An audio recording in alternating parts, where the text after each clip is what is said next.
Welcome everyone to Fearless Fundraising with Dr. Jonathan Rowe, founder of venture19.org. This is the podcast that turns your flex time into growth time, whether you're commuting, working out, or just out walking the dog. Each episode is packed with practical tools, biblical encouragement, and real-world strategies to help Christian non-profit leaders grow stronger, lead boldly, and fund their God-given mission. Because let's face it, if you want to change the world, you have to know how to pay for it. Here's Jonathan. Well, I want to welcome three great friends of mine today. Bobby Cox is here from GoTen. Tammy Abernethy is here from Hope Women's Center, and Nicolee Thompson is here from Harvest Compassion Center. If you want to read more about the incredible work that's happening through these leaders and their organizations, you can go to their websites in order. That's goten.org, hopewomencenter.org, and harvestcompassioncenter.org. Guys, welcome. Thanks so much for being with me today. Let's jump right in, and I just want us to have a little bit of a conversation. Your organizations are going strong, right? And you guys would be the first to say, right, it's by God's grace and God's strength. Absolutely. And the way that God is working through everything that you're doing. But part of that is understanding, right, how to effectively fundraise. And I know you guys have been on the fundraising journey for a long time, and you've been growing in great ways, and your organizations have benefited quite a bit as a result of that fundraising growth. So my first question is plain and simple and nice and easy. We are wondering today for you guys, what is working from a fundraising standpoint? What's effective for you guys right now? And what would you point at and say, yeah, we're seeing great results from this? Yeah, I'll go first. This is Bobby with GoTen, and I think one of the things that works for us, and it has really worked well for us since the beginning, is monthly support. And part of that's because that's how we started. We started with monthly support, not with other ways or grants or big gifts, but monthly support. But because our ministry has staff who raise their monthly support, and that's kind of how we coach them to do it, we really didn't, as an organization, consider monthly support till recently. So while our staff did it and we've known about it for a while, it wasn't until recently that we decided, wait, this is actually what we're pretty good at. So how do we transition this and make our organization better at monthly support? And so last fall, we started a program that we called The Grid, and we called it The Grid. And I don't know if that's the best name for it, honestly, because I have to explain what it means, though, all the time, Jonathan. So you have an electrical grid, and there's these small sources of power that come together and network and create enough energy to power a whole city. Well, our whole thing is like, hey, let's call it the grid. There's these small sources of income that come together, that network, that actually empower people, and that's why we call it the grid. And so we did this big push. We started out with just like, hey, if you could just give $10, $10 a month, and then we extrapolate that out, what that would mean.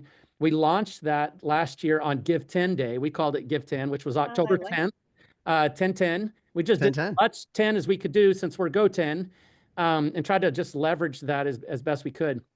But one of the things that really worked well for us in launching that was that we had some matching funds.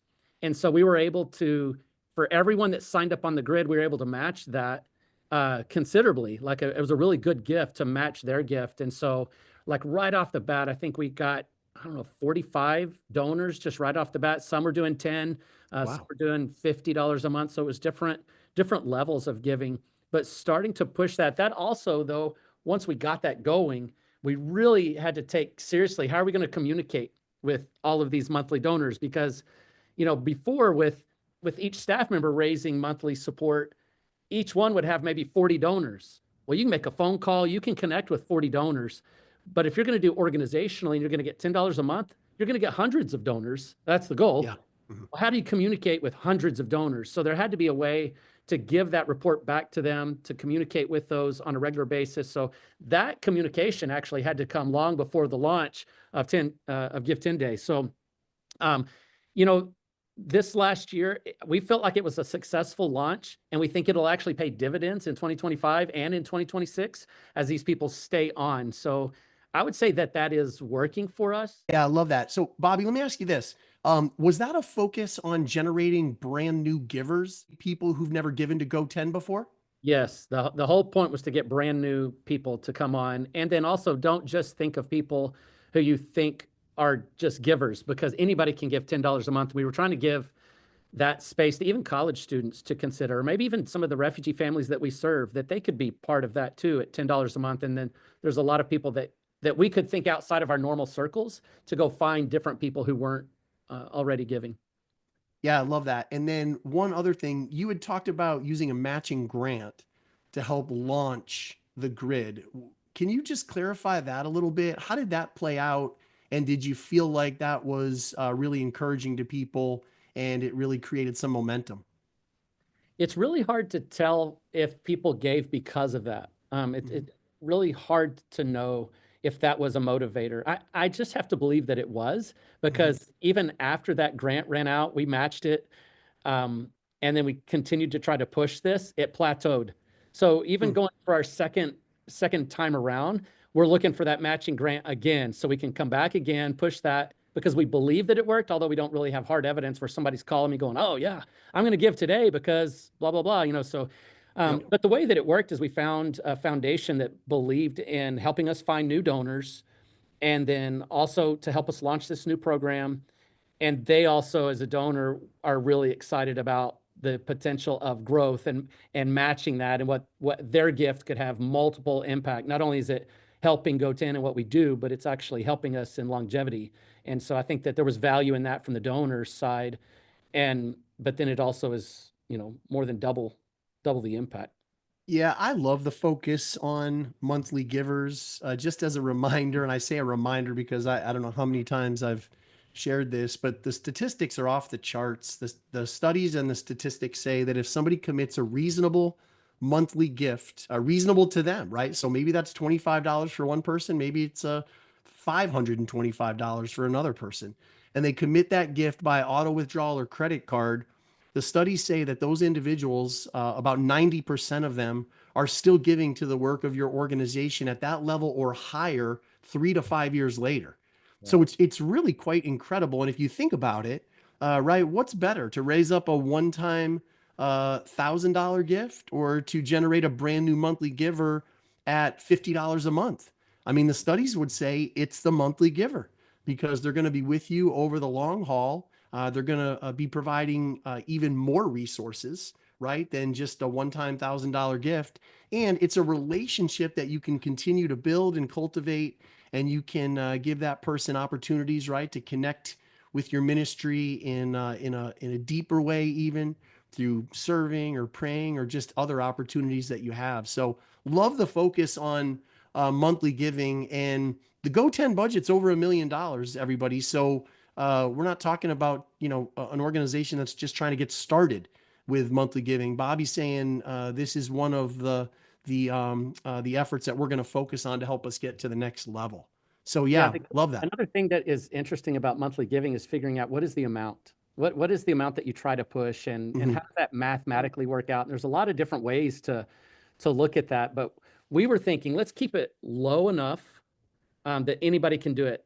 But there's cons to that too. You get it so low that a donor comes along and goes, "Oh, they won't miss my $10 a month. It's just Hmm. $10 a month." Yeah. So Hmm. like, so on some ways, it's like, is that really the right amount? And I think as a, you know, an organization that's 15 years old, that's how old we are. We're still learning that, and I feel Yeah. like we have to continually learn with the culture that we're in, of what are the giving trends of today. We chose 10 because we wanted to make it easy, and it Hmm. also went with our name. So that was Yeah. one of the reason we went with 10. Yeah, interestingly, the average monthly gift given across the country in the past year was $29 a month.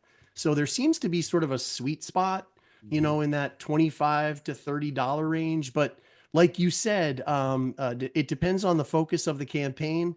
10 fits in with who you guys are and what you're trying to accomplish. And so honestly, I've seen organizations do everything from $5 a month to hundreds of dollars a month. So it's really whatever works for you. Yeah, love that. Love that. Right. Tammy, you I can got jump in. something for Yep, us? What's I do. working for you these I want to days? say first, though, 13 years ago, Jonathan, you put a book in my hands called The Spirituality of Fundraising by Yep. Henry Nouwen. And Yep. that changed my fundraising life because it just, the whole idea of that undergirding that we just get to invite people into the work that God is doing. Whatever we do, whether it's events or monthly giving Yeah. or social media, just that mindset has exponentially grown. I believe strongly it has exponentially grown our work because it's just an exciting thing. We get to invite Mhm. people to what God's doing. So for us, events has been a Yeah, way and to just a quick plug there. If you haven't read The Spirituality of Fundraising, read that book. pick it up, read it, get copies for your board. It's very short. You can read through it quickly, but it will drastically affect the way you view fundraising, I would even especially loan you my from a copy. that's yeah, I believe that strongly in it. especially from it'll challenge you from a biblical perspective of fundraising, which is what I love about it most. Yeah, Tammy, go on. Absolutely. So for us, events has been something that we have done really well. We continue to grow.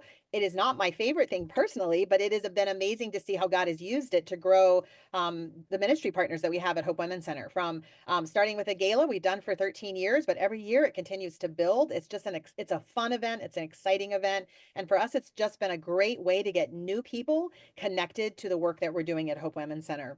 Hmm. So we have table sponsors, they invite friends. And so every year as we continue to grow that, we get a lot of giving that night. We typically raise about $500,000. But even in that, Whoa, I didn't know it was that big. yeah. That's incredible. Wow, that's The last few awesome. years. But even in that, it's about the connections we're making that we then get, the relationships that we then Yep. get to spend the next, year building and continuing to really and get them excited about the work that God's doing and invested in the ministry. So events are a big thing for us. And the other one that I would say right now is collaboration with other ministries and Hmm. writing for grants. That, I mean, Nicole and I could probably do an entire podcast with you on that because Hmm. we have found that partnership and the excitement that individual ministry donors as well as Yep. foundations and granting organizations get excited to see ministries working together to expand the kingdom and their reach together. We can't do it all. We don't want to do it all. So we want to do what we do really well and then partner with like-minded ministries with what they do really well.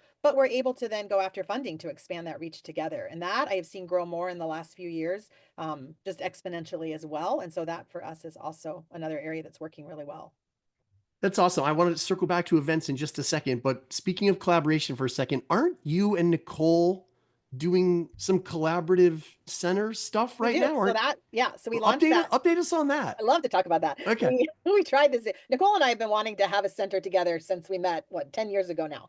We've dreamed of this. But last year we were able to get a grant that Hmm. helped us launch in Harvest West Phoenix Center. Hope was able to use 2,000 square feet in their larger building and be able to open a mini center that provides all of our services in the day center programs and then be able to use Harvest services and what they do so outstanding with their client care with material donations and resources Hmm. to women and families. That took a huge pain point off of us and allowed us to really focus on our programs and Harvest to focus on what they do so well. And together we've been able to reach a lot of families. And we're so excited. We're looking at another one. So we're fundraising for another one. Together, you guys are? We are. Oh, I love it. Okay, so that one's open right now. When did it open? In October. Well, Nicole, West Phoenix, Harvest West Phoenix has been there for a while. Right, Hope right, right. joined in October of 2024. Oh, that's awesome. Oh, that's so great. Excellent. Okay, well, let's just another minute or two. Let's dig into events for a second. Because people are wondering, how do you raise $500,000 to an event? So now I Taken know a while part of it is to you get there. you kill yourself putting it on. But how many people are at your gala? What does that look like? What are sort of the main components to it?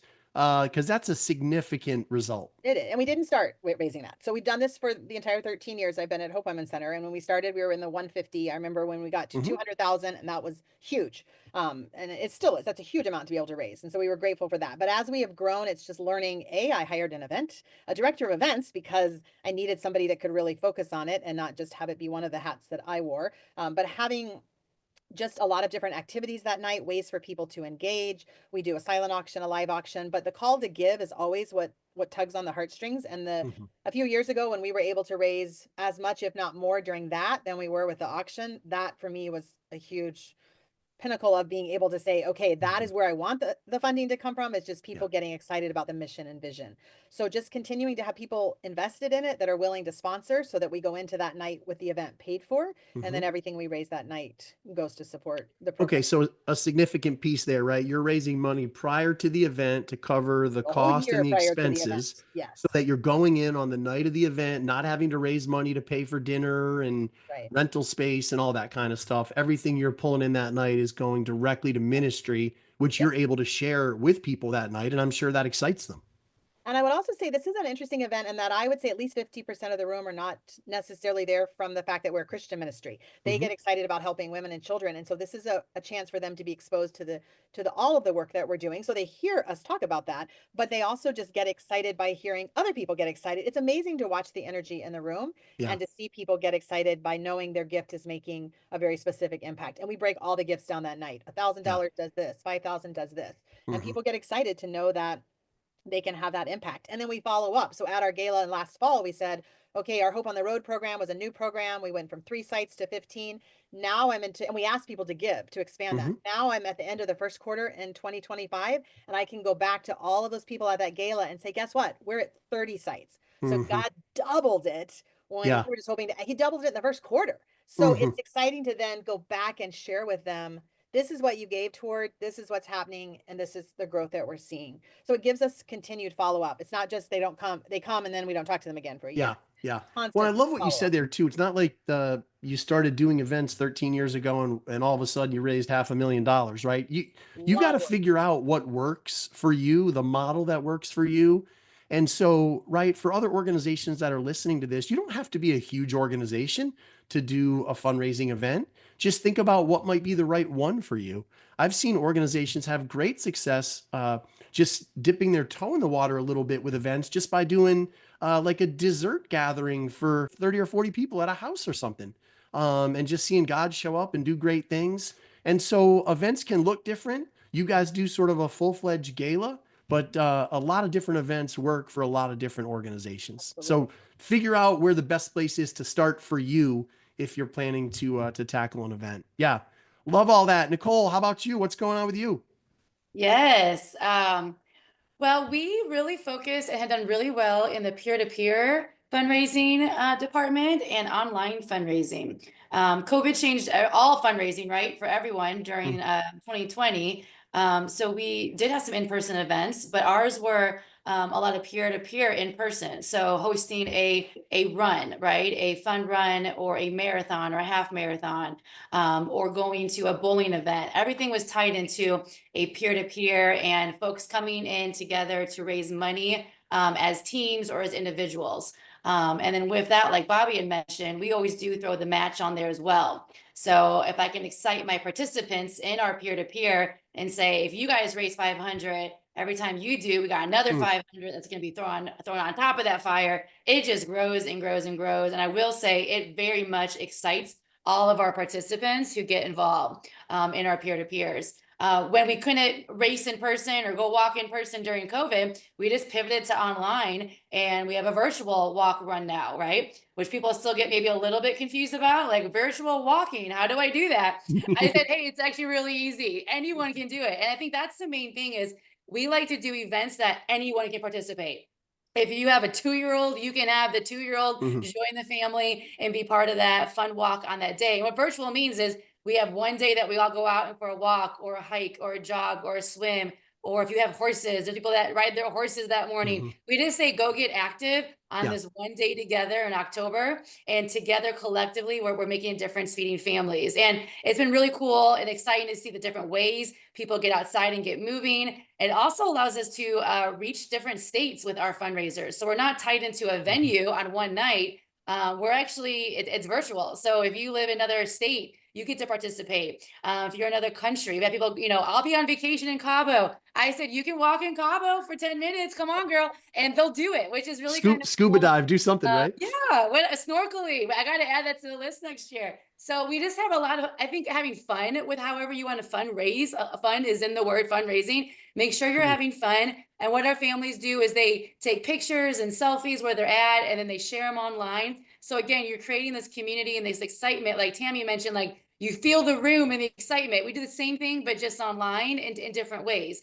And that just means you kind of keep getting creative. Don't be afraid to pivot. Don't be afraid to try something new. And then don't be afraid to listen to your people, I say, right? When we were having in-person marathons and 5Ks out here in Arizona, every year for a couple of years, the participation rate went down a little bit. So on year 2, we're like, hey, we had 40 less runners this year. Let's figure out why.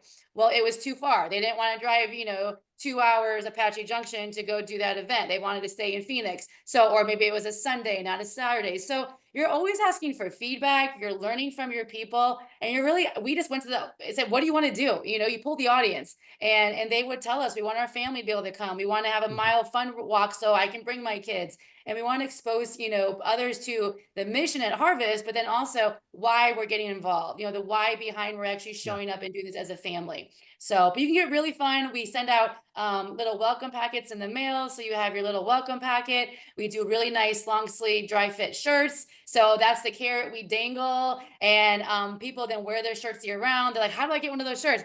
I said, I'm so glad you asked. You join our walk run in October. They're like, it's July. I said, it's only in October. And we kind of make this like exclusive event. They're like, oh man, I can't like buy a shirt and donate. I go, actually, you can't. And so we set it up that way of like, no, you have to earn the shirt and join. And now people who join too, their goal is always $500 as a team. So that could be an individual of 1, that could be a family of 5.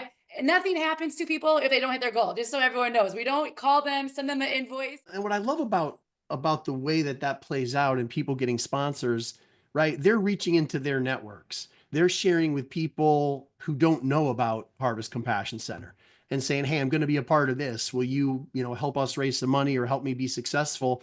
And like you said, that opens up a lot of conversations. Who knows where all that goes? And so, yeah, a peer-to-peer fundraising event like that can generate a lot of momentum. How much did you guys raise through the fun run just this past year or the last time that you did it?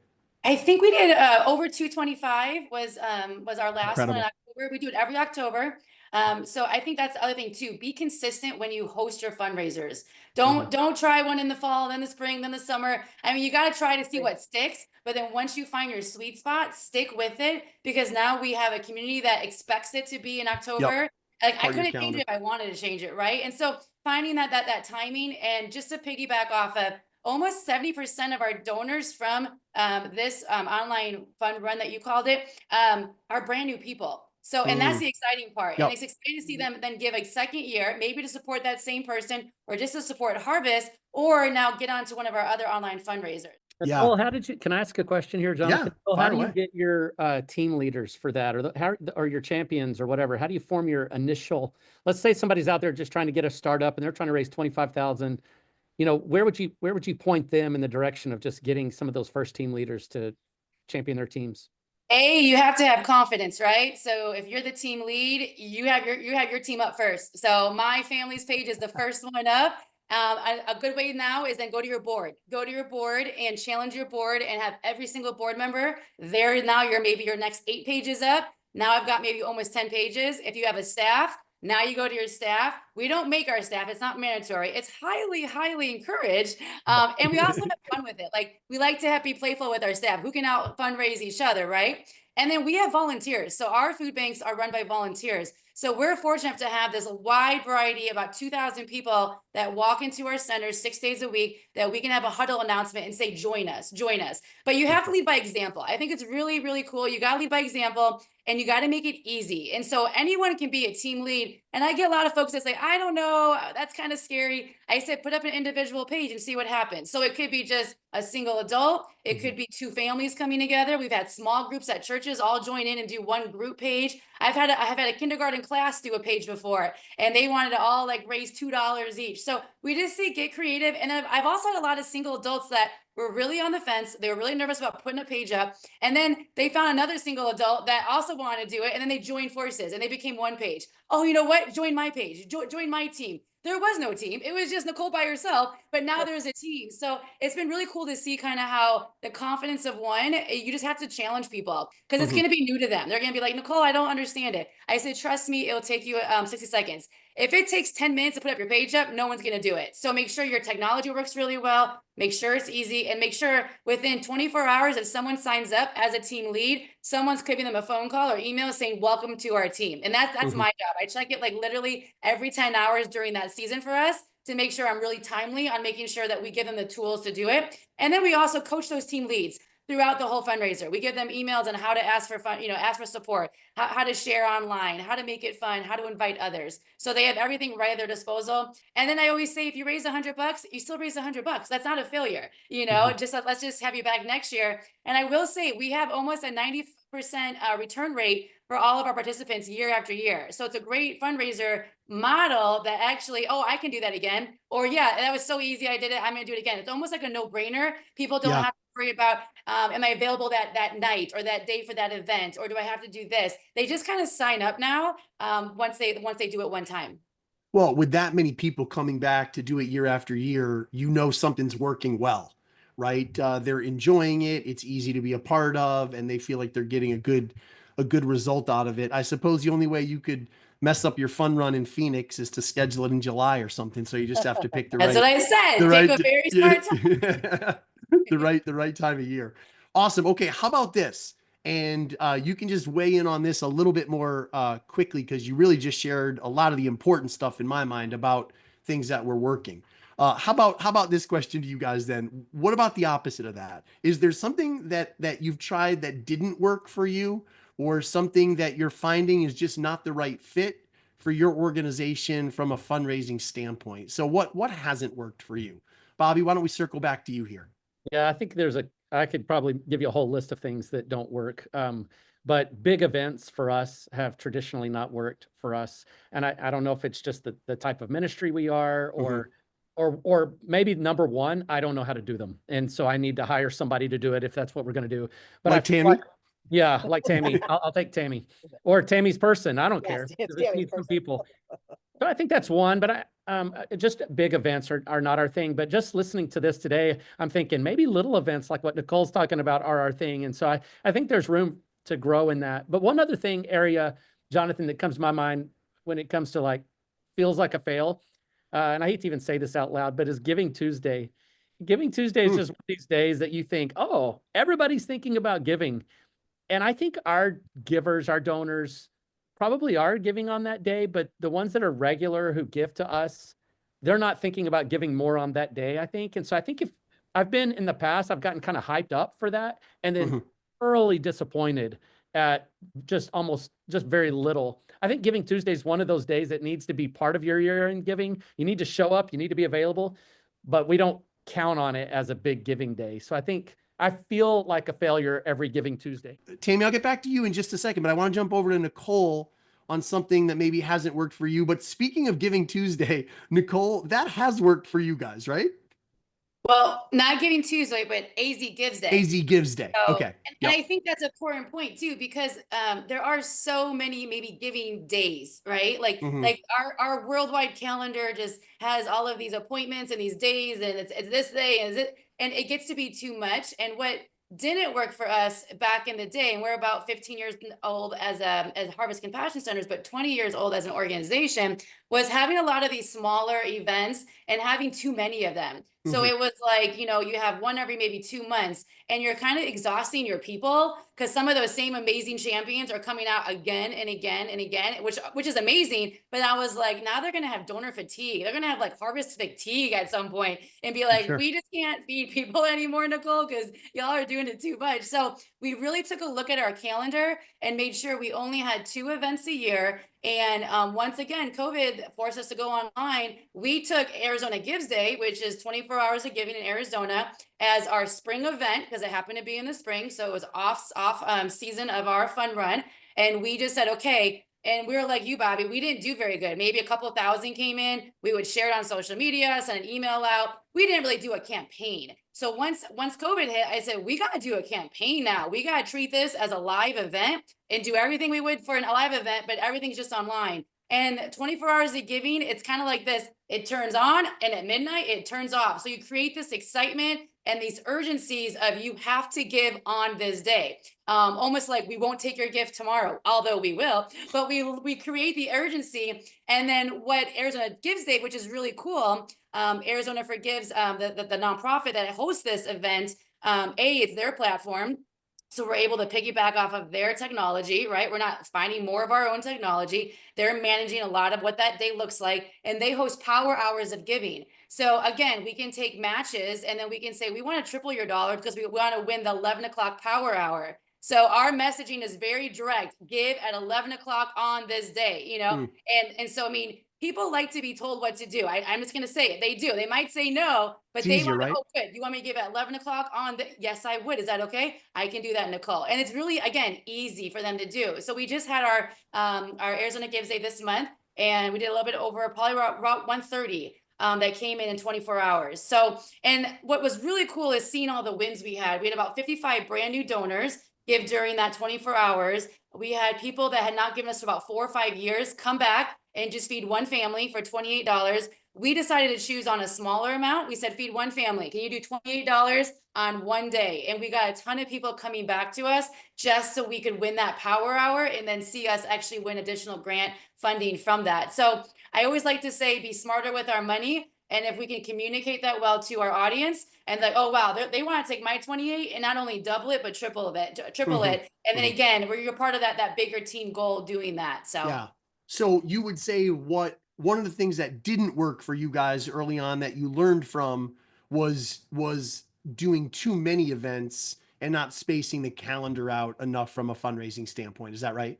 Absolutely. Yeah. And you know, whether you have a big staff or a small staff, we were very small, we're still a small staff, then we get exhausted. You know, it's hard to get excited every 2 months. It's like, oh, okay, you know, Yeah. and you don't want to fake it. We want to have genuine excitement and what's going on. God's going to show up. We know that. That's right. But if you're going to go do maybe like a restaurant fundraiser or a store fundraiser, those might not be worth your time of the energy you're pouring into that for maybe the $1,000. I'm not saying raising $1,000 isn't great. It's great, but how Sure. much time did it take you then? So we took a few years to figure that out. We spent 25 hours for that $1,000. Let's see if we can break down that time and get a little better on that. So not only it takes us an hour to raise $1,000. Yeah. Yeah.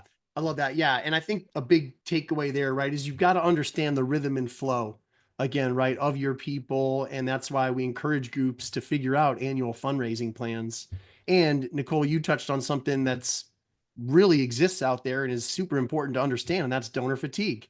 And if you're asking your people for monetary gifts every 60 days, it's going to wear on them, and it can really work against certainly fundraising, and it can work against building that quality relationship, right, with the people that are coming through your front door as well. So, And Tammy, if how I about can you? add too, Oh yeah, go ahead, Nicole. but when we have our 2 fundraisers, we tell them that when we had Arizona Gives Day, this is our only spring summer fundraiser. Like, we're not going to ask you for anything for 6 months. Like, we literally put that out there. And I think that also lets people know, oh, they're going to be quiet for 6 months and I'll come back again in the fall. So don't be afraid about being really brutally honest, I say, Yeah. on like what your calendar looks like. Like, Yep. here's I our love one that. and focus, and we'll get back to you come, holiday time. Yeah, I love that. That's a great point. Tammy, how about you? Something that hasn't worked for you guys, or something that's So sort of everything in the that learning category for works you? great. Everything that's working great for Harvest, we don't do well at. And so, I mean, Harvest hits it out of the park. On Arizona Gives Day, our team was watching Harvest. Like, we were more concerned about how they were climbing and rooting for them, because that is when they hit it out of the park. And we have tried so many different techniques for that online peer-to-peer giving over the years. And I mean, if we raise 10,000, 15,000, that's huge for us. So we've had to learn, you know what, we have to know our donors, and we have to know what works, and even what works in a season, because it may be a different season. Every time I listen to Nicole, I'm like, okay, next year we're going to do it this way. But I do so agree with her point that we have learned that there is donor fatigue. I can't be asking them constantly for all of these things. So like Bobby said, you do have to have Giving Tuesday. I mean, you just need to show up on that day. We always show up on Arizona Gives Day for people that want to give. We want to be active, but that's not where we put our focus. It's more, we try to then really look at, like Nicole said, where are you getting the best ROI? Where are you spending the time that you can to get the biggest return on that? And so really being strategic, not being afraid to try new things, but also if it doesn't work, going, you know what, there's been campaigns we've tried mostly online that were Mother's Day, for this, for that we were so excited about, and we thought, this is it, this is going to be it. And it wasn't. And so it's being willing to say, okay, we tried, now we're going to try something else. And so it's listening to the donors. And then for us, because we're so spread out between rural and urban, it's also learning that our gala only appeals to a certain segment of our donor base, and that's okay. Sure. But Yep. then I need to make sure that I'm doing other smaller events or other things to reach those donors that live in a rural part of Arizona that wouldn't even think or imagine driving into Phoenix for an event. So what are we doing in all of those areas as well? How are we engaging people that don't want to be on the computer but really want to be involved in the ministry? So it's just looking at all of those things. Yeah, I love this because this is sort of a perfect picture of how fundraising plays out, right? You've got to understand your people, your rhythm, your schedule, your seasons. And right, there's stuff that works for Bobby that doesn't work for you guys. And there's stuff that works, Tammy, right, for you and Nicolee that doesn't work for Bobby. And that's just all a part of it. We're not all going to be strong in every single area, but we need to identify what are the top potential income and revenue streams for us that we can continue to build out, and which ones are going to be most effective for helping us reach people, not just to raise money, but to raise people up to be a part of everything that we're doing so that we can just continue to sort of envelop them into the DNA of all that we're doing and everything that God's doing. So And yeah, can I yeah, quickly say, please. I do want to shout out for GoTen because Bobby, something that I always watch that you guys do so well is your church partnerships. And we haven't talked about church partnerships, but I am always like GoTen, they're hitting it out of the park with their partnerships. They have churches so excited and so engaged with what they're doing. And that's amazing. And so I do think that's another whole area we haven't really touched on, but that you guys at GoTen are just doing an outstanding job with. So it's also really neat to look at other ministries and see how what God's doing and how he's growing them in those other areas. Yeah, I thank you for saying that. It is one of those areas that we work hard at, and I think there's value to the church, there's value to us, and it segues really well with what we do to be partnered with a church. But then the other thing is that there's a church partnership. They're challenging. It's an investment. It's a long-term investment. You might walk alongside them for years with no financial, investment in you. And then all of a sudden, boom, it hits. And we just got a new church partner this year that their budget starts in July. And so they brought us on board, and they're like, hey, by the way, we're going to back pay you all the way from last July. And we're like, what? And so, but I mean, we've been wanting to be one of their partners. I've been a speaker at their missions conference multiple times, and we weren't truly a missions partner. So yeah, so it's not easy. It's one of those that you just continue to invest, you invest. And then also, if you look at it from a kingdom perspective, is that we're really investing in people. And if they never give us $1, we're going to trust that our resources are going to come from the Lord. That's right. We're not going to worry about that piece. And then it comes along. I think, I appreciate you saying that, because it is one of those areas that we focus on diligently, and it's a huge part of what we do. You guys do it really well. Well, awesome. Guys, thank you so much for just sharing with everybody today and being with us for a few minutes.